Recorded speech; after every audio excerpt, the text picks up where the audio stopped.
மாதா தொலைக்காட்சியை கண்டு மகிழும் அன்பர்களே, வாழ்வு தரும் இறை வார்த்தை என்ற இந்த நிகழ்ச்சி வழியாக மீண்டும் உங்களை சந்திப்பதில் பெருமகிழ்ச்சி அடைகின்றோம்.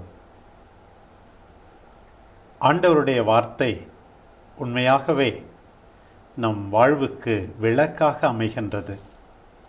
இருளில் நடவாமல் ஒளியில் வாழும்போதுதான் வாழ்க்கை சிறக்கும்.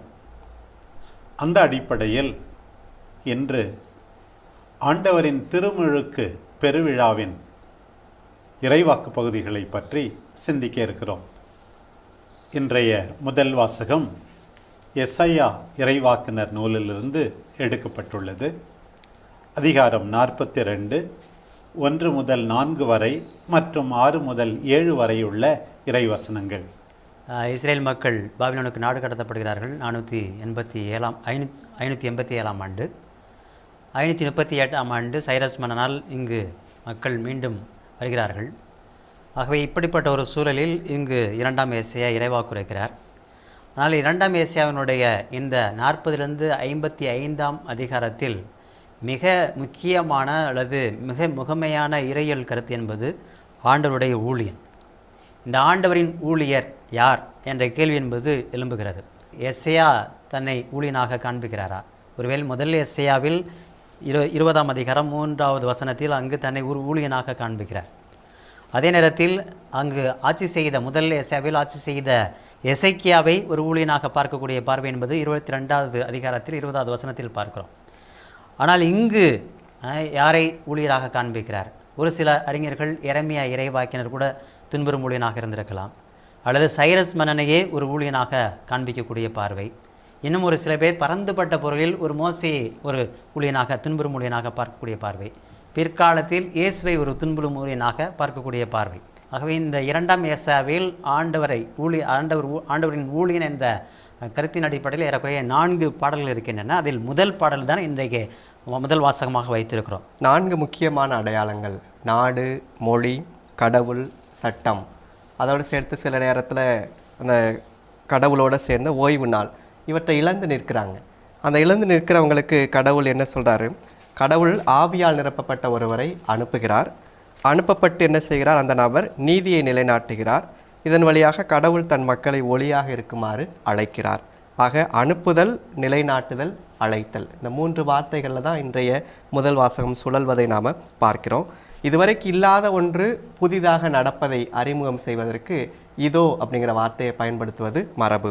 அப்போ இதுவரைக்கு இல்லாத ஒரு நபர் இப்பொழுது இந்த காட்சிக்குள்ளே வரப்போகிறார். அவர் தான் அந்த துன்புறும் ஊழியன். அந்த துன்புறும் ஊழியனுடைய முதல் பாடல் இதிலிருந்து தொடங்குங்கிறதுங்கிறத நம்ம பார்க்குறோம். இந்த 1 to 4 வரைக்கும் உள்ள பகுதியில் பார்த்தீங்கன்னா ஒரு சொல் அதிகமாக பயன்படுத்தப்படுகிறது. நீதி என்ற சொல் மிஷ்பாத் எபிரேயத்தில். ஆகவே இந்த மிஷ்பாத், அதாவது இந்த நீதி என்பது யாருக்கு பார்த்தீங்கன்னா 1வது வசனத்தில் பார்த்தீங்கன்னா அவர் சொல்கிறார், மக்களினங்களுக்கு நீதி வழங்குவார். அடுத்து பார்த்தீங்கன்னா 3வது வசனத்தில் பார்த்தீங்கன்னா அவர் நீதியை நிலைநாட்டுவார். 4வது வசனத்தில் பார்த்தீங்கன்னா உலகில் நீதியை நிலைநாட்டும் வரை அவர் சோர்வடையார் என்று 3 இடத்துல, முதல் 4 வசனத்துக்குள்ளேயே 3 இடத்துல நீதியை மையப்படுத்தக்கூடிய தன்மை என்பது. 2ஆம் ஏசாயா நீதி என்ற சொல்லை பல பொருளில் சீர்படுத்துவது, ஒழுங்குபடுத்துவது, அதே போல் அவருடைய உண்மையை நிலைநாட்டுவது. ஆகவே இந்த பொருளில் நாம் புரிந்து கொள்ள வேண்டும். நான் எப்படி பார்க்குறேன்னா, அந்த முதல் பகுதியில் அந்த ஊழியனுடைய பண்புகள் குறிக்கப்பட்டிருக்கின்றன, எப்படிப்பட்டவர் அப்படின்னு சொல்லி. 2வது அந்த ஊழியனுடைய பணிகளை பற்றி குறிப்பிடப்பட்டிருக்கிறது. 2வது எப்படிப்பட்ட குணமுடையவர், எப்படிப்பட்ட பண்புடையவர்.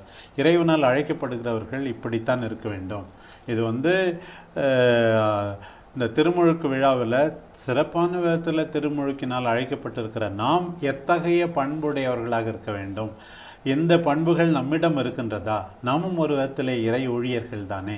எல்லாரை விட பெரிய இறை ஊழியராக ஆண்டவர் இயேசுவையே பார்த்தாலும் அவருடைய சாயலில் நாமும் இறை ஊழியர்கள் தானே. அவருடைய பண்பு என்னென்னா, அவரே நம்மில் ஆண்டவர் பூரிப்படைகின்ற விதத்தில் வாழ்கின்ற ஒரு பண்பு, ஆவி தங்குகின்ற பண்பு, கூக்குரலிடாத, குரலை உயர்த்தாத, குரல் ஒலியை தெருவில் எழுப்பாத, நெறிந்த நாணலை முறியாத, மங்கி எறியும் திரியை அணையாத, இத்தகைய பண்பு. அப்புறம் அப்படி முக்கியமாக அந்த நீதிக்கு முக்கியத்துவம் கூட அந்த பண்புகளில் வந்து அவை எல்லாவற்றையும் நம்ம வந்து பார்க்கலாம். அவர் கூக்குலிட மாட்டார், அப்படின்னா அவர் போருக்கு போக மாட்டார். அதான் மீக் அண்ட் ஹம்பிள் ஆஃப் ஹார்ட் இயேசு சொன்னார் இல்லையா, இருதயத்தில் தாட்சியும் மனசாந்தமும் உள்ளவன். அதனால தான் அந்த 2வது வசனம் பார்த்தீங்கன்னா, தம் குரலை உயர்த்த மாட்டார், தம் குரலுடைய தெருவில் எழுப்ப மாட்டார் என்பதெல்லாம் போருக்கான சூழல், போருக்கான அறிவிப்பு. ஆகவே இந்த ஊழியனுடைய ஆட்சி காலத்தில் என்னென்னா வந்து உங்களுக்கு போர் இருக்காது. அதே போல் நெருங்கிய நாணலி முறையார்னா வலுவற்றவர்களை என்ன பண்ண மாட்டார், துன்புறுத்த மாட்டார், அல்லது ஏழைகளை எளியவர்களை வந்து துன்புறுத்த மாட்டார் என்று. அதே போல் மங்கி எரியும் திரியை அணையார், அதாவது வாழ்வுக்காக போராடி கொண்டிருக்கிற, வாழ்வை அழித்து கொண்டிருக்கின்ற அந்த மக்களை ஒருபோதும் அழிக்க மாட்டார் என்பதுதான் இங்கே சொல்லக்கூடியது. அதனால் தான் என்ன சொல்லுவாங்கன்னா, துன்புறு மொழியினுடைய முக்கியமான பணி என்பது ஒரு வரலாற்று கடவுளை, உண்மையான இறைவனை, படைப்பு கடவுளை, இஸ்ரேல் கடவுளை வந்து ஒரு வல்லமை மிக்க கடவுளாக அறிவிக்க வேண்டும். இயேசு பெறுகின்ற திருமுழுக்கில் நடக்கின்ற 2 முக்கியமான கூறுகள் இங்கிருந்து தான் எடுக்கப்படுது. ஒன்று, அவருள் என் ஆவி தங்கும்படி செய்தேன் என்கிறார். இயேசுடைய திருமுழுக்கு நிகழ்வில் புறா வடிவில் ஆவியானவர் இறங்கி வருகிறார். அடுத்ததாக அங்கே வந்து தந்தையாகிய கடவுள் தன்னுடைய மகனை பற்றி பேசுகிறார். என்ன பேசுகிறார்? நான் தேர்ந்து கொண்டவர் இவரே, இவரால் என் நெஞ்சம் பூரிப்படைகின்றது. ஒரு முக்கியமான வித்தியாசம் என்னென்னா, எசாயா வந்து இதோ என் ஊழியர் அப்படிங்கிறாரு, அங்கே வந்து தந்தை இதோ என் மகன், அன்பார்ந்த மகன். அது ஒன்று தான் வித்தியாசம். மற்றபடி இங்கே இருக்கிற நிகழ்வை, இங்கே இருக்கிற முன்னுரைப்பதை அங்கே நற்செய்தியாளர்கள் இயேசுவுக்கு பொருத்தி பார்க்கிறார்கள். அடுத்தது இந்த ஊழியனுடைய பணிகள் பற்றி கடைசி பகுதி இன்றைய வாசகத்தில் சொல்லும்போது, பார்வை இழந்தோரின் கண்களை திறக்கவும், கைதிகளின் தலைகளை அறுக்கவும், இருளில் இருப்போரை சிறையினின்று மீட்கவும். இந்த ஒரு பணி வாழ்வுக்கு, விடுதலை கொடுப்பதற்கு, பணி வாழ்வுக்கு, நல்லது செய்வதற்கு, குணப்படுத்துவதற்கு, எல்லாருக்கும் அவர்களுடைய டிக்னிட்டி, அவர்களுடைய மனித மாண்பை மதிப்பதற்கு, இதற்கெல்லாம் வந்து திருமுழுக்கு என்பது ஒரு அழைப்பு தானே தவிர பிழைப்பு கிடையாது. ஆமாம், ஏன்னா துன்புறு மொழியினுடைய பணிகளை வந்து 7வது வசனம் மிக தெளிவாக வலியுறுத்துகிறது. 6வது வசனத்தில் வந்து மக்களுக்கு உடன்படிக்கையாகவும் பிற இனத்தாருக்கு ஒளியாகும். அதான் இதில் பார்த்தீங்கன்னா 2மே இருக்கும். மக்களுக்கு உடன்படிக்கை என்பது யூத மக்களுக்கு, ஏன்னா உடன்படிக்கை என்பது யூத மக்களோடு தொடர்புடையது. ஒளி என்பது பிற இனத்தாரோடு தொடர்புடையது. அதனால் தான் பார்த்தீங்கன்னா இங்கு ஒருவேளை 3ஆம் ஏசாயனுடைய மைய கருத்து வந்து எல்லாருக்கும் மீட்பு என்பதாலும் 2ஆம் ஏசாயவே அந்த கருத்தை தொடங்கிடுவார், அதாவது எல்லாருக்கும் மீட்பு. ஆகவே யூத மக்களுக்கு நீ உடன்படிக்கையாக இருப்பாய், பிற இனத்தாருக்கு நீ ஒளியாக இருப்பாய். ஆகவே இந்த உடன்படிக்கை ஒளி, இதை வந்து நீங்கள் பார்த்தீங்கன்னா யோவான் நற்செய்தியில் வந்து இயேசு பற்றி பேசுகின்ற பொழுது இந்த கருத்து 2 கருத்துமே அழுத்தம் பெறும். அதான் நீதியை பற்றி முதல்ல சொன்னீங்க, என்ன 2 கருத்து அதிகமாக வர்றது, ஒளி, விடுதலை இந்த பகுதியில். பிரியமானவர்களே, இன்றைய 2வது வாசகம் திருத்தூதர் பணிகள் நூலிலிருந்து எடுக்கப்பட்டுள்ளது. பேதுரு கொர்நேலியு மற்றும் அவர் வீட்டாரை நோக்கி ஆற்றிய அந்த சொற்பொழிவானது நமக்கு கொடுக்கப்பட்டுள்ளது. 10ஆம் அதிகாரம் திருத்தூதர் பணி 34 முதல் 38 வரை உள்ள இறைவசனங்கள். இங்கே கொர்நேலியுடைய இல்லத்தில், கொர்நேலியு தான் ஒரு புறவினத்தாருக்கு நற்செய்தி அறிவிக்கப்படுவதற்கான ஒரு தலைமகனாக இருக்கிறார். அவர் தான் ஒரு ஓப்பனிங், திறப்பு. அங்கே தான் அவருக்கு கதவுகள் திறக்கிறது, புறவினத்தாருக்கு நற்செய்தி. அதுவும் யாரால் திறக்கப்படுதுன்னா பேதுருவால். ஒரு பக்கம் நம்ம பவுல புறவினத்தாரின் திருத்துதர் என்று கொண்டாடினாலுமே, திருச்சபையின் தலைவராக இயேசுவை முன்வைத்த பேதுருவும் புறவினத்தாருக்கு நற்செய்தியை அறிவித்தார் அப்படிங்கிறதுக்கான ஒரு குறிப்பை நம்ம 10ஆம் அதிகாரத்திலே தொடங்குது. பேதுரு புறவினத்தார் நடுவில் பேசுகிற இதுவும் நிகழ்வு இதுதான். அங்கே தான் அவர் முதல் தொடக்கமே கடவுள் ஆள் பார்த்து செயல்படுவதில்லை. இது வந்து கடவுளை பற்றிய ஒரு பெரிய முக்கியமான ஒரு குறிப்பாக இருக்கு. ஏன்னா இதுவரைக்கும் கடவுள் தேர்ந்து கொள்பவர், கடவுள் ஒரு இனத்தை மட்டும் தனக்கென வைத்து கொள்பவர் அப்படிங்கிற மக்களில் இருக்கிற கடவுள் ஆள் பார்த்து செயல்படுவதில்லைங்கிறது ஒரு இன்க்ளூசிவ், அனைவரையும் உள்ளடக்கக்கூடிய ஒரு புரிதலை கண்டிப்பாக தந்திருக்க வேண்டும். இன்றைய நாள் திருவிழாவுக்கும் இதற்கும் என்ன தொடர்பு அப்படின்னு பார்க்குறப்போ, திருமுழுக்கு இயேசு பெறுதலை பற்றி இங்கே ஒரு குறிப்பும் இல்லை. ஆனால் திருமுழுக்கு பெறுங்கள் என்று யோவான் பறைசாற்றிய பின்பு நடந்தது நிகழும் உங்களுக்கு தெரியும் என்று சொல்லிட்டு, கடவுள் நாசரேத்து இயேசுவின் மேல் தூய ஆவியாரின் வல்லமையை பொழிந்தருளினார். ஆக திருமுழுக்குங்கிறத அனாயிண்டிங், தூய ஆவியாரால் பொழியப்படுதல், அதை தான் வந்து பேதுரு இங்கே திருமுழுக்கு என்பதை முன்வைக்கிறார். இன்னொன்று பார்த்தீங்கன்னா இங்கே நற்செய்தி, ஏன்னா இயேசுனுடைய பொதுவாழ்வுக்கு முன்னால் வந்து தான் திருமுழுக்கு இங்கு சொல்லப்படுகிறது. இங்கு வந்து கடவுளுடைய நற்செய்தி இயேசு வழியாக இஸ்ரேல் மக்களுக்கு வழங்கப்படுகிறது என்று இங்கே சொல்வது என்பது ஒரு புதிய செய்தி. எடுத்துக்காட்டுக்கு இது வந்து எசையா 52ஆம் அதிகாரம் 7வது வசனத்தை ஒட்டியும், அதே போல் நாகும் 2ஆம் அதிகாரம் 1வது வசனத்தினுடைய பின்னணியில் இங்கே வந்து ஒரு வேளை இந்த திருத்துதர் பணியில் இங்கே சொல்கிறாரோ என்று பார்க்கணும். ஏன்னா எஸ்ஐயா 52:7 பார்த்தீங்கன்னா நற்செய்தி அறிவிக்கும் நல்வாழ்வை கொடுக்கும் என்ற பின்னணியில் அங்கே சொல்லப்படுகிறது. ஆகவே இங்கு நற்செய்தி தான் வந்து திருமுழுக்கினுடைய தொடக்கம். அல்லது பின்னாடி பவுலடியார் சொல்லும்போது சொல்லுவார், திருமுழுக்கு பெற்ற நாம் அனைவரும் நற்செய்தி அறிவிப்பது நம் மீது சுமத்தப்பட்ட கடமைன்னு சொல்லுவார். ஆகவே இந்த நற்செய்தியின் தொடக்கமாக திருமுழுக்கு பார்ப்பதனால இங்கே நற்செய்தி என்ற சொல் வந்து ரொம்ப அழுத்தம் பெறுகிறது. அடுத்தது இந்த ஸ்பீச், இந்த கொர்நேலியுக்கும் அவருடைய வீட்டாருக்கும் பேதுரு பேசுறதுக்கு முன்னாடி பல முறை அவர் முக்கியமான சொற்பொழிவுகளை எல்லாம் மாற்றியிருக்கிறார். உதாரணமாக 2ஆம் அதிகாரத்திலும் 3ஆம் அதிகாரத்திலும் எல்லா மக்களுக்கும் உண்மையாகவே நீங்கள் இயேசு கிறிஸ்துவில் நம்பிக்கை பெற வேண்டும் என்று அழைப்பு விடுத்தது. அதே போல் அந்த தலைமை சங்கத்தில் பேசியது 4ஆம் அதிகாரத்திலும் 5ஆம் அதிகாரத்திலும். அதை தொடர்ந்து ஒரு தனிப்பட்ட ஒரு குடும்பத்தாருக்கு பேசுவதாக இங்கே இருக்கிறது. அதில் வந்து என்னென்னா, கொர்நேலியுவை ஆண்டவர் ஏற்றுக்கணும்னு சொல்லி எனக்கு வெளிப்படுத்தி இருக்கிறாரு, அதனால் எல்லாரும் ஏற்றுக்கணும். 2 தடவை வந்து பேதுரு வந்து அந்த நிகழ்ச்சியும் திருத்துதர் பணியில் சொல்லப்பட்டிருக்கு எவ்வளோ முக்கியம். அதில் எனக்கு வந்து தனிப்பட்ட விதத்தில் பிடித்த அந்த வார்த்தைகள் என்னென்னா, நீ என்ன செய்யணும், கடவுளுக்கு அஞ்சு நடக்கணும், நேர்மையாக செயல்படணும்.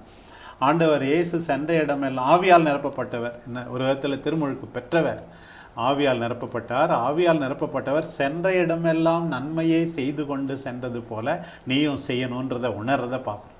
நீ திருமுழுக்கு பெற்றுக்கிட்ட இஷ்டப்படி நடக்கிறது பெருசு கிடையாது.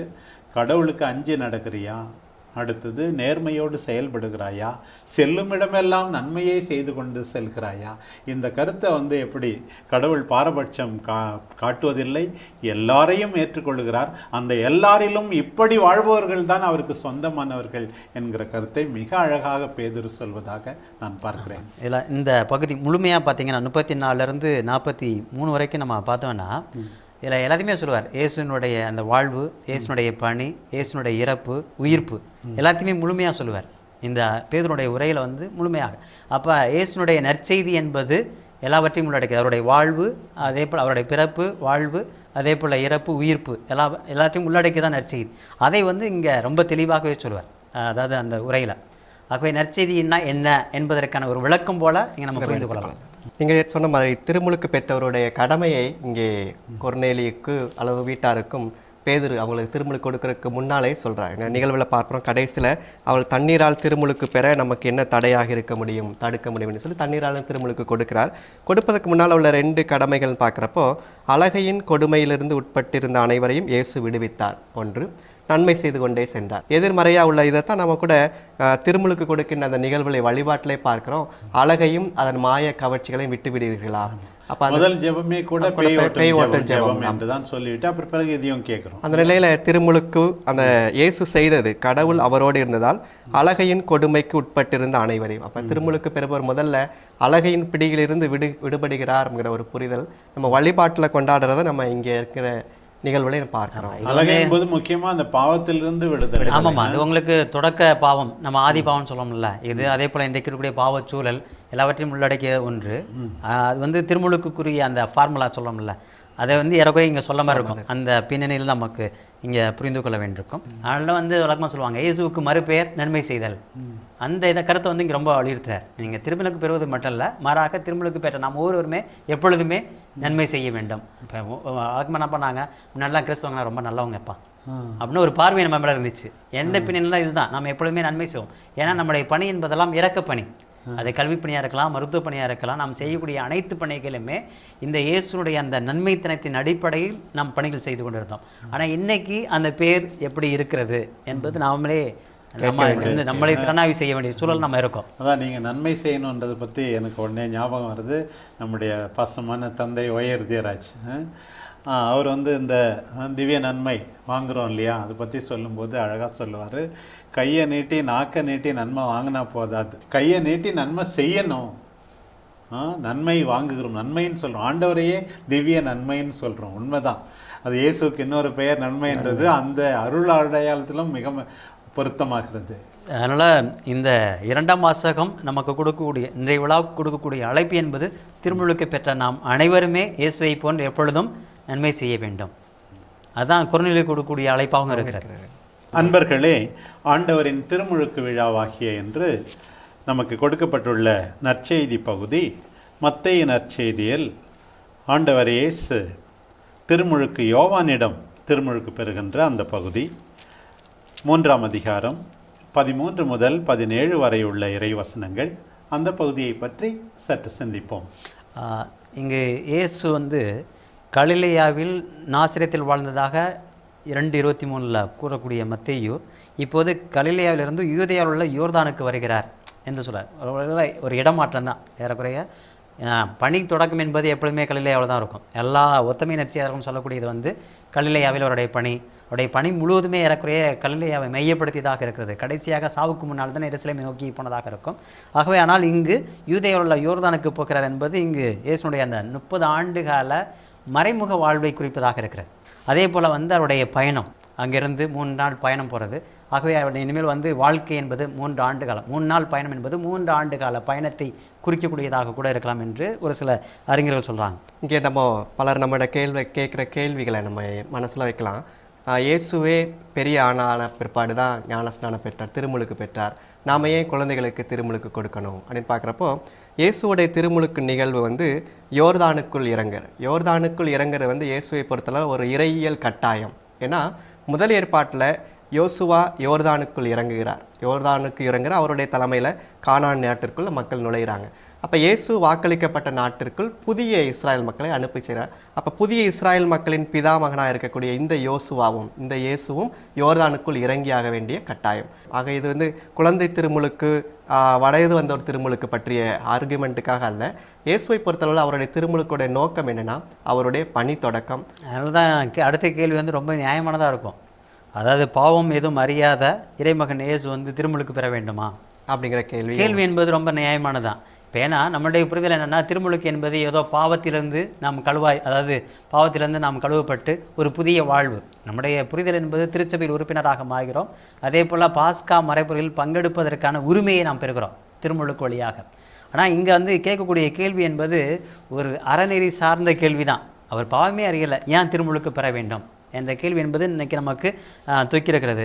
ஆனால் என்ன அர்த்தம்னா, கடவுளுக்கு ஏற்படவே அனைத்தையும் நம்ம என்ன பண்ணணும், நிறைவேற்றணும். எதற்காக அவர் திருமுழுக்கு யோவானிடம் வந்தார்? அவர் பாவியா என்றால் பாவியில்லை. நீங்கள் சொன்ன மாதிரி உண்மையாக தன்னுடைய பணியினுடைய தொடக்கமாக அது அமைவதை பார்க்கிறார். கடைசியாக பாலைவனத்தில் ஒலித்த அந்த திருமுழுக்கு யோவானுடைய குரலுக்கு மக்கள் செவிமடுக்கிறார்கள். அவருடைய மனமாற்ற செய்தியை தானும் அறிவிக்கும் முன் அவரிடம் வந்து ஆண்டவரால் ஏற்றுக்கொள்ளப்பட்டு ஆவியால் நிரப்பப்பட்டு ஆண்டவர் தொடங்குகிறார் என்கின்ற விதமாகவும் நாம் இதை பார்க்கலாம். அதை என்ன சொல்லுவாங்கன்னா, இங்கே மத்தேயு நற்செய்தியாளர் இயேசுனுடைய அந்த மனித தன்மையை மீண்டும் இந்த திருச்சட்டத்திற்கு உட்பட்டு அவர் மனிதனாக வாழ்ந்தார், அந்த தன்மையை வந்து இங்கே கூடுதலாகவே அழுத்தம் கொடுப்பதாகவே இங்கே சொல்கிறாங்க. அதே போல் இன்னொரு கருத்து என்ன பார்த்தீங்கன்னா, உங்களுக்கு இந்த நிறைவேறுதல் அது வந்து மத்தேயுக்கே உரிய ஒரு தனிப்பண்பு, சொல்லாடல். ஆகவே இங்கே நிறைவேறுதல். அதுக்கு அடுத்து வந்து பார்த்திங்கன்னா 16வது வசனம் வந்து இயேசு திருமுழுக்கு பெற்றவுடனே தண்ணீரை விட்டு வெளியேறினார். உடனே வானம் திறந்ததையும் கடவுளின் ஆவி புறா இறங்குவது போல தம் மீது வருவதையும் அவர் கண்டார். இது வந்து ஏறக்குறைய எசையா 43ஆம் அதிகாரம் 2:2 பிரதிபலிக்கின்றது. ஏன்னா பழைய ஏற்பாட்டை பொறுத்தவரையில் இஸ்ரேல் மக்கள்கிட்ட இருந்த ஒரு மரபு அல்லது புரிதல் என்பது இறைவன் வந்து வான்மண்டலங்களில் மறைந்திருக்கிறார் என்ற ஒரு புரிதல் என்பது இருக்கிறது. ஆகவே தான் நான் வந்து சீனாய் மலையில் மோசே வந்து இறைவனோட பேசுகின்ற பொழுதெல்லாம் மலை மீது ஏறி அந்த உயர்வான இடத்துல போய் அங்கே பேசுவதற்கான அடிப்படை காரணம் என்பதே அது வந்து வானத்திற்கும் அந்த மலைக்கும் உள்ள இடைவெளி என்பது மிக குறைவு. அப்போ இறைவனோடு நெருங்கிய தொடர்பு கொள்ள முடியுங்கிற பார்வை. ஆகவே தான் அங்கேருந்து அங்கே 10 கட்டளை கொடுத்ததும் சரி, அதே போல் கடவுளை நேருக்கு நேராக முகம் பார்த்தது என்பது அந்த மேலே இருக்கக்கூடிய தன்மை. அந்த பின்னணியில் தான் எசையாவும் சொல்லுவார். எசையா என்ன சொல்லுவார்னா, வான்மண்டலங்களில் இறைவன் இருக்கிறார், ஆகவே வானத்தை கிழித்து கொண்டு வருகிறார் என்ற பார்வை என்பது எசையா 64ஆம் அதிகாரம் 1வது வசனத்திலையும், அதே போல் எசேக்கியேல் இறைவாக்கினுடைய 1ஆம் அதிகாரம் 1வது வசனத்திலையும் இந்த பார்வை என்பது இருக்கும். புறா என்பது இஸ்ரேல் மக்களை பொறுத்தவரையில் மிக ஒரு அடையாளம், ஒரு புனிதமான அடையாளம். ஆகவே தான் இஸ்ரேல் மக்களை பொறுத்தவரையில் புறாவை என்ன பண்ண மாட்டாங்கன்னா, நீங்கள் பிடிக்கவும் கூடாது, கொலையும் செய்யக்கூடாது. இன்னொரு விஷயம் என்ன பார்த்தீங்கன்னா, மெசியாவாக திருநிலைப்படுத்தப்படுது. மத்தேயு கொஞ்சம் வித்தியாசப்படுகிறார். ஏன்னா மத்தேயுல இந்த திருமுழுக்கு யோவானோட ஒரு உரையாடல் இருக்கும். மற்ற 2 பேரும் நேரடியாக இயேசு வந்தார், திருமுழுக்கு பெற்றார் அப்படின்னு இருக்குது. இந்த உரையாடலில் பார்க்குறப்போ, நான் தான் உம்மிடம் திருமுழுக்கு பெற வேண்டியவன், நீரா என்னிடம் வருகிறேன் என்று தடுக்க பார்க்கிறார். ஓகே, இந்த தடுக்க பார்க்கிற வந்து நம்ம வந்து ஒன்று ஹிஸ்டாரிக்கல் வரலாற்று பிரச்சனையாக பார்க்கலாம், 2 வந்து தியலாஜிக்கல் ஹெசிடேஷன், இறையியல் தயக்கமாக பார்க்கலாம். முதல்ல பார்க்குறப்போ மத்தேயு நற்செய்தியாளருடைய குழுமத்தில் உள்ள ஒரு பிரச்சனை என்னென்னா, இயேசுவுடைய சீடர்களுக்கும் யோவானுடைய சீடர்களுக்கும் உள்ள பிரச்சனை. அந்த பிரச்சனையில் வந்து யாருடைய மாஸ்டர் பெரியவர், ஸோ அதுதான் வரலாற்றில் உள்ள ஒரு பிரச்சனையை நம்ம இங்கே பார்க்குறோம். இன்னொரு பக்கம் ஒரு இறையியல் தயக்கம் இருக்கலாம். நான் தான் உம்மிடம் பெற வேண்டியவர்னு சொல்லப்போ வந்து இவருடைய தாழ்ச்சி ஒரு பக்கம், அதே நேரத்தில் இயேசுவை உயர்ந்தவர்ங்கிற ஒரு இறையியல் தயக்கமாக நம்ம இதை பார்க்க முடியும். மற்ற 2 இடங்களை மார்க்லையும் லூக்காலையும் என் அன்பார்ந்த மகன் நீரே அப்படின்னு பேசுகிற மாதிரி கடவுள் இயேசுகிட்ட பேசுகிற மாதிரி இருக்கும். ஆனால் இங்கே மற்றவர்கள்ட்ட சொல்கிற மாதிரி என் அன்பார்ந்த மைந்தர் இவரே, அப்படி இவரிடம் நான் பூரிப்படைகிறேன் மற்றவர்கள்ட்ட சொல்கிற மாதிரி. அப்போது மற்றவர்கள்ட்ட சொல்லும்போது என்ன நடக்குதுன்னா, இங்கே மற்றவர்கள் அவரை ஏற்றுக்கொள்ள வேண்டும். So there is an implication of a vocation call. இப்போ மற்றவர்கள் அழைக்கப்படுகிறார்கள் இயேசுவோடைய திருமுழுக்கில் அவரை கடவுளின் மகனாக ஏற்றுக்கொள்வதில். அதுதான் மலையிலும் இவரே அப்படிங்கிற நிகழ்வை நான் பார்க்கணும். இன்னொரு பிரச்சனை கூட இருக்கலாம். ஏன்னா அந்த அடாப்ஷனிசம் என்கிற தப்பறை கொள்கைப்படி சிலர் என்ன சொன்னாங்கன்னா, இயேசு இறைமகனாக பிறக்கலை, இயேசு இறைமகனாக தேர்ந்து கொள்ளப்படுகிறார் திருமுழுக்கின் போது. அப்போ என்ன இங்கே மறைமுகமாக என்ன சொல்ல வராரு, திருமுழுக்கில் இயேசு தேர்ந்து கொள்ளப்படுறதுனா நீ ஏங்கிறத அவாய்ட் பண்ணுறார் மத்தேயு. அதை ஒதுக்கிவிட்டு இவரே என்று மற்றவர்களுக்கு சொல்வது போல வைக்கிறதுனால அந்த தப்பறை கொள்கையும் அந்த தவறான புரிதலையும் கிறிஸ்தியல் தவறான புரிதலை மத்தேயு அதை எடுத்து விட பார்க்கிறார். அதாவது என் அன்பார்ந்த மைந்தர், அது வந்து மகனை ரொம்ப எளிமையான அப்படியே அதற்கு சொல் விளக்கம் பார்த்தீங்கன்னா மகன். ஆனால் இதுக்கு பின்னாடி இருக்கக்கூடிய பொருள் என்னன்னு பார்த்தீங்கன்னா ஒரு அரசராக. இவரே என் அன்பார்ந்த மைந்தர்னா இவர் என்னுடைய, அதாவது நான் அனுப்பப்படுகின்ற ஒரு அரசர், ஒருவேளை மக்களுடைய புரிதல் மெஸ்ஸியா, அந்த மெஸ்ஸியாவை ஒரு அரசராக வருவாங்கல்ல, அந்த கூட இதை வந்து என்ன பண்ணுவாங்கன்னா தொடர்படுத்தக்கூடிய பார்வை என்பது இருக்கிறது. இச்சொற்ற இன்னொரு பார்த்தீங்கன்னா இன்றைய முதல் வாசகன் 42:1 பார்த்தீங்கன்னா இதோ என் ஊழியன். அப்போ இயேசுவை இன்னொரு விதத்தில் பார்க்கணும், இங்கே ஒரு துன்புறும் ஊழியனாக ஒரு எளிமையான மெஸ்ஸியாவாக பார்க்கக்கூடிய பார்வையும் நம்ம அங்கே புரிஞ்சுக்கணும். இப்போ கீழே திருச்சபையில் பார்த்துக்கிட்டா நம்ம வந்து இதை தான் வந்து எப்பிஃபனி திருக்காட்சி விழாவாக கொண்டாடுகிறார்கள். இந்த ஞானிகள் சந்தித்தது அவ்வளோ முக்கியம் கிடையாது. உண்மையாகவே இங்கே வெளிப்பாடு தான் நடக்கிறதே தவிர இங்கே ஆண்டவர் இயேசு இறைமகனாக மாறுவது கிடையாது. இந்த 3 ஒப்பமைவு நற்செய்திகளுமே இதை சொல்லுகின்றன. மத்தேயு விளக்கமாக சொல்லியிருக்கிறார். யோவான் இந்த திருமுழுக்கை சொல்லவில்லை என்றாலும் மறைமுகமாக அவர் திருமுழுக்கு பெற்றார் என்பதையும் யோவான் நற்செய்தியில் திருமுழுக்கு யோவான் குறிப்பிடுவதாக வாசிக்கிறோம். அதில் என்னென்னா எல்லாத்துலேயும் காமனாக இருக்கிறது ஒன்று என்னென்னா வாய்ஸ் வாஸ் ஹர்ட், தந்தையினுடைய குரல் கேட்டது, தூய ஆவியானவர் இறங்கி வந்தார். எல்லாருமே சொல்கிறது தூய ஆவியானவர் இறங்கி வந்தார், தந்தையினுடைய குரல் கேட்டது. இதெல்லாம் எதற்காக அப்படின்னு சொல்லி இன்றைய திருவழிபாட்டு ஜபத்தின் வழியாக நாம் சிந்திக்கும்போது எதற்காக, அது ஆண்டவருக்கு அது தேவைப்படவில்லை. ஆனால் டு அவேக்கன் அவர் ஃபெய்த், நம்முடைய நம்பிக்கையை தூண்டி எழுப்புவதற்காக ஒன்று. 2வது காரணம் இன்றைய சபை மன்றாட்டிலும் மிக அழகாக குறிப்பிடப்பட்டுள்ளது, நாம் நம்முடைய அழைத்தலுக்கு ஏற்ப வாழ்வதற்காக. இன்னொரு விஷயம் நம்ம இந்த பகுதியை பார்க்க வேண்டியது என்னென்னா, 3 கடவுள் பிரசனம் பார்த்தீங்கன்னா பழைய ஏற்பாட்டில் எங்கேயுமே இல்லை. புதிய ஏற்பாட்டில் வருகின்ற பொழுது இயேசுனுடைய திருமுழுக்கில் தான் பார்த்தீங்கன்னா 3 கடவுளுடைய பிரசனத்தை வந்து ரொம்ப எளிமையாக காண்பிக்கக்கூடியது. ஏன்னா இதற்கு அடுத்து நமக்கு வந்து தாபூர் மலையில் தான் இந்த பகுதி என்பது இதாகும். இயேசுனுடைய திருமுழுக்கில் அந்த 3 கடவுளுடைய பிரசன்னம், அந்த 3 கடவுளுடைய பிரசன்னம் ஒவ்வொரு கிறிஸ்தவனும் திருமுழுக்கு பெறுகின்ற பொழுது அந்த 3 கடவுளுடைய பிரசனத்தை பெற வேண்டும். ஆகவே தான் தந்தை மகன் தூய ஆவியார் பெறாள் என்று அவங்க சொல்கிறார். இயேசுவுடைய திருமுழுக்கு அவருக்கு ஒரு அடித்தள அனுபவமாக, ஃபவுண்டேஷனல் எக்ஸ்பீரியன்ஸாக நாம் இருந்தது. இந்த அடித்தள அனுபவத்தில் தான் அவருக்கு அந்த அப்பா அனுபவம் கிடைக்கிறது. முதலாக இந்த அப்பா அனுபவத்திலேருந்து தான் அவர் எல்லாரையும் சகோதர சகோதரிகளாக பார்க்க ஆரம்பிக்கிறாரு. இறையரசின் மதிப்பீடுகளான சமத்துவம், நீதி எல்லாம் பிறக்கிறதுக்கு காரணமாக இருக்கிற இந்த அப்பா அனுபவம். அவருடைய வாழ்க்கையில் பட்ட எல்லா கஷ்டத்துக்கும் கண்டிப்பாக அவர் பின்னால் இந்த அனுபவத்துக்கு தான் போயிருப்பார். அடித்தள அனுபவங்கிறது பலருக்கு நடக்கின்ற ஒன்று. பவுலடியாருக்கு தமஸ்கு நகரம் போகிற வழியில் கிடைக்கிறது அடித்தள அனுபவம். மோசேக்கு எரியும் முட்புதரில் கிடைக்கிறது அடித்தள அனுபவம். அன்னை தெரேசா கொல்கத்தா நகர் சேரிகளில் நடந்து போன போது அங்கே பார்த்தபோது அவருக்கு கிடைத்த அனுபவம் அடித்தள அனுபவம். அதே மாதிரி மகாத்மா காந்தி தென்னாப்பிரிக்காவில் ரயில் நிலையத்தில் வெளியில் தள்ளப்பட்ட போது கிடைத்த அனுபவம் அடித்தள அனுபவம். அப்போ அடித்தள அனுபவங்கிறது நம்ம லைஃப்பை தொடாமல் இருக்கலாம். ஆனால் அடித்தள அனுபவம் நம்ம அப்படியே தலைகீழாக புரட்டி போடுகின்ற ஒரு அனுபவம், வாழ்வியல் பார்வையை மாற்றக்கூடிய அனுபவம். இன்றைக்கி நாம் வந்து அந்த அடித்தள அனுபவத்தை எதில் ஆங்கர் பண்ணியிருக்கோம் அப்படிங்கிற ஒரு கேட்கக்கூடிய ஒரு கேள்வியை இந்த இயேசுவோடைய அடித்தள அனுபவம் தூண்டி எழுப்புதுங்கிறதையும் நம்ம இந்த பாடத்திலேருந்து பார்க்க முடியுது. இன்னொரு விஷயம் என்னென்னா, அந்த இவர் பொருட்டு நான் குறிப்படைகிறேன். எந்த நோக்கத்திற்காக, எந்த திட்டத்திற்காக அவர் அனுப்பப்பட்டாரோ அந்த பணியை அவர் நிறைவேற்றப் போகிறார். ஆகவே நிறைவேற்றப்படிய பணியை குறித்து நான் முன்னமே என்ன பண்ணுறார் அவர் தந்தை வந்து அங்கே நான் மகிழ்ச்சி அடைகிறேன் என்று எல்லா மக்களுக்கும் அறிவிக்கிறார். ஆகவே திருமுழுக்கு பெற்ற நாம் ஒவ்வொருவருமே எதற்காக நம்ம திருமுழுக்கு பெறோம்னா திருமுழுக்குழியாக அழைக்கப்படுவது என்பது பணியாற்றுவதற்கு. அதே தான் முதல் வாசகத்திலும் அவரால் என் நெஞ்சம் பூரிப்படைகின்றது அந்த ஊழியனை பற்றி. பிரியமானவர்களே, ஆண்டவரின் திருமுழுக்கு பெருவிழாவை கொண்டாடி மகிழ்கின்றோம். நாம் எல்லாரும் உண்மையாகவே நம்முடைய திருமுழுக்கையும் இந்த நாளில் நினைவு கூறுகின்றோம். எசாயாவிய நூலிலிருந்து நாம் கேட்கின்ற அந்த ஆண்டவரின் ஊழியனை போல ஆண்டவர் பூரிப்படையும் விதத்தில் நாம் வாழும்போது நீதிக்காக, விடுதலைக்காக, ஒளியாக நாம் வாழும்போது உண்மையாகவே நம் அழைப்புக்கேற்ற வாழ்கின்றோம் என்ற அர்த்தம்.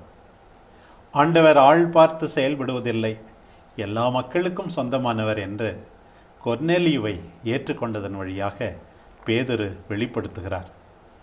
கடவுளுக்கு அஞ்சி நேர்மையோடு நடந்து செல்லுமிடமெல்லாம் நன்மையே செய்து கொண்டிருக்க ஆண்டவர் நம்மை அழைக்கிறார். தந்தையாகிய கடவுளின் குரல் புறாவடிவில் ஆவியானவர் இறங்கி வந்தது ஆண்டவருடைய அந்த அடித்தள அனுபவத்திற்கு முத்திரையாக அமைந்தது. ஆண்டவர் எல்லா நாளிலும் என் தந்தையின் விருப்பத்தை நிறைவேற்றுவதே என்னுடைய உணவாக இருக்கிறது என்று சொல்லி தந்தையின் விருப்பத்திற்கு பணிந்து நம்பியது கொண்ட அன்பினால் சிலுவை சாவை ஏற்றுக்கொண்டு இறுதியாக மறைத்து அடக்கம் செய்யப்பட்டு வெற்றி வீரராக உயிர்த்தெழுந்து நம் எல்லாரையும் மீட்டார். அந்த ஆண்டவரில் திருமுழுக்கு பெற்ற நாம் எல்லாரும் அவருக்கு உகந்த வாழ்வு வாழ நம்மையே இந்த வாழ்வு தரும் இறைவார்த்தையால் தயார்படுத்தி கொள்வோம். வாழ்வு தரும் இறைவார்த்தை நம் திருமுழுக்கை நினைவுபடுத்தி அதற்கேற்ப வாழ தூண்டுகின்ற இறைவார்த்தை. வாழ்வு தரும் இறைவார்த்தை நன்மை செய்ய நமக்கு சக்தி கொடுக்கின்ற இறைவார்த்தை. வாழ்வு தரும் இறைவார்த்தை ஒளியாக, நீதிக்காக பாடுபட நம்மை நெறிப்படுத்துகின்ற இறைவார்த்தை. இந்த வார்த்தை இந்த திருமுழுக்கு பெருவிழாவில் இன்னும் மற்ற நாட்களில் உங்களையும் உங்கள் குடும்பத்தையும் வாழ வைக்கட்டும். வாழ்வு தரும் இறைவார்த்தை என்ற இந்த நிகழ்ச்சி வழியாக மீண்டும் உங்களை சந்திக்கும் வரை உங்கள் அனைவருக்கும் இதயமார்ந்த நன்றி கூறி விடைபெறுகிறோம். இயேசுவுக்கே புகழ், மரியே வாழ்க.